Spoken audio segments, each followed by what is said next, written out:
Assalamualaikum warahmatullahi wabarakatuh. Perkenalkan, nama saya Alnora Rifmatullah, NIM 610149089, Rombel PCKRB 2019, Fakultas Ilmu Keolahragaan Universitas Negeri Semarang. Di sini saya akan mempresentasikan tentang bahaya narkoba dan cara penanggulangannya. Yang pertama, kita masuk ke pengertian narkoba. Apa itu narkoba?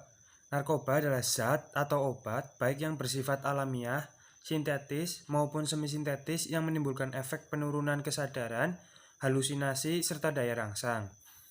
Menurut Undang-Undang Narkoba Pasal 1 Ayat 1 menyatakan bahwa narkotika merupakan zat buatan ataupun yang berasal dari tanaman yang memberikan efek halusinasi, menurunnya kesadaran, serta menyebabkan kecanduan.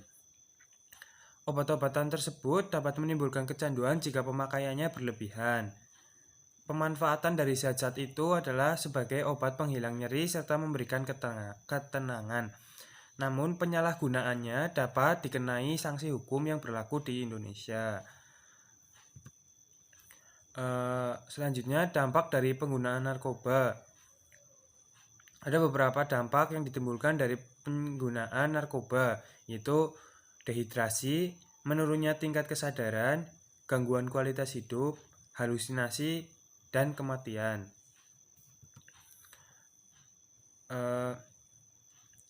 Selanjutnya, cara penanggulangannya. Yang pertama ada pemeriksaan. Pemeriksaan ini dilakukan tidak hanya oleh dokter, tetapi juga dilakukan oleh terapis. Pemeriksaan bertujuan untuk mengetahui sejauh mana kecanduan yang dialami dan adakah efek samping yang muncul. Jika si pemakai mengalami depresi atau bahkan gangguan perilaku, maka terapis akan menyembuhkan efek tersebut dan selanjutnya dilakukan rehabilitasi. Yang kedua ada detoksifikasi. Mengatasi kecanduan harus melalui beberapa tahapan dan salah satu yang cukup berat adalah detoksifikasi ini. Di sini pengguna harus 100% berhenti menggunakan obat-obatan berbahaya tersebut. Reaksi yang akan dirasakan cukup menyiksa, mulai dari rasa mual hingga badan terasa sakit. Di samping itu, pecandu akan merasakan tertekan karena tidak ada asupan obat penenang yang dikonsumsi seperti biasanya. Selama proses detoksifikasi, dokter akan meringankan efek yang tidak mengenakan tersebut dengan memberikan obat. Di samping itu, pecandu juga harus memperbanyak minum air agar tidak terkena dehidrasi serta mengkonsumsi makanan bergizi untuk memulihkan kondisi tubuh. Lamanya proses ini bergantung pada tingkat kecanduan yang dialami serta tekad yang dimiliki oleh si pemakai untuk bisa sembuh. Yang ketiga ada stabilisasi.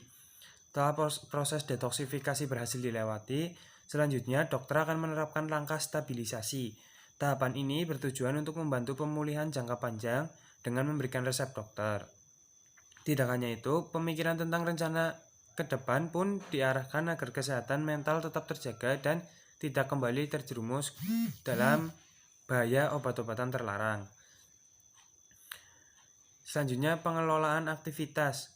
Jika sudah keluar dari rehabilitasi, pecandu yang sudah sembuh akan kembali ke kehidupan normalnya. Diperlukan pendekatan dengan orang terdekat seperti keluarga dan teman agar mengawasi aktivitas mantan pemakai tersebut. Tanpa dukungan penuh dari orang sekitar, keberhasilan dalam mengatasi kecanduan obat terlarang tidak akan lancar. Banyak pemakai yang sudah sembuh lantas mencobanya kembali karena pergaulan yang salah.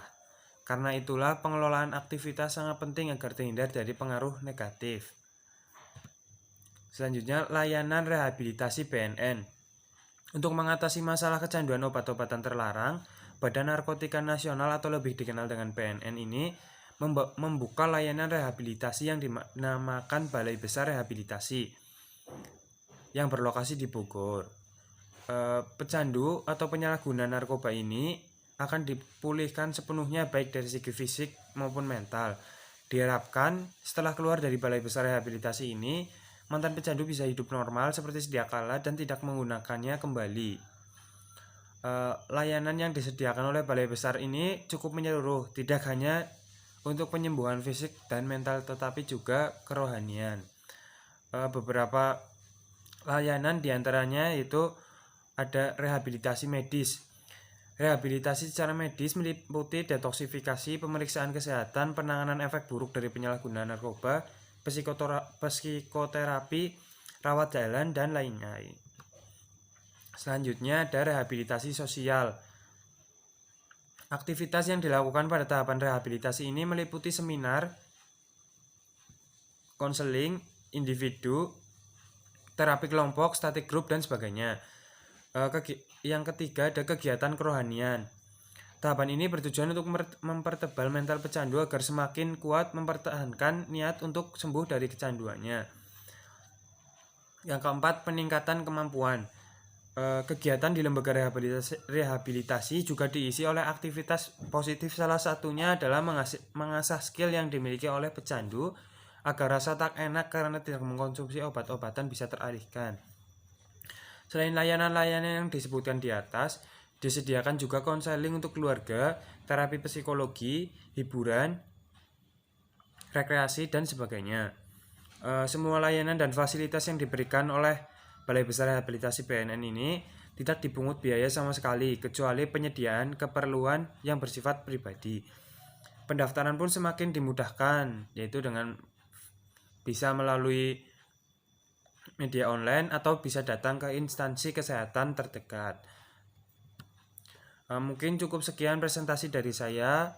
Terima kasih. Wassalamualaikum warahmatullahi wabarakatuh.